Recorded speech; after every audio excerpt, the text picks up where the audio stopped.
እኛ መላእክትን የምናከብራቸው ሰው ስላከበራቸው አይደለም። መላእክትን ያከበራቸው እግዚአብሔር ነው። እግዚአብሔር ያከበረውን ሁሉ ምን እንላለን? እናከብራለን። ቅዱስ ሚካኤል ስናከብር እግዚአብሔር ይከበራል። ተመልከተው ሐዋርያት ሥራ ምዕራፍ 12 ላይ ጴጥሮስ ታስሮ በሰንሰለት እስር ቤት ተጥሎ በነበረበት ጊዜ ወረደ መልአከ እግዚአብሔር ወቡአ ውስተ ቤተ ሞቅ፣ በሌሊት የእግዚአብሔር መልአክ ገብቶ እስር ቤት ውስጥ ገባ ይላል።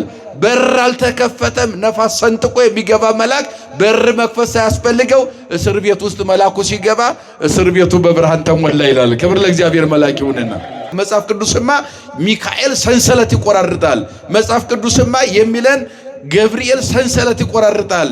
መጽሐፍ ቅዱስማ የሚለን የእግዚአብሔር መልአክ በር ሳይከፈት ገብቶ ጨለማውን ቤት ወደ ብርሃን መቀየር ይችላል። የማን መልአክ? ከክፉዎች ሁሉ በእውነት እግዚአብሔር መልአኩን ልኮ አዳነኝ አለ ጴጥሮስ። ክብር ለእግዚአብሔር መልአክ ይሁንና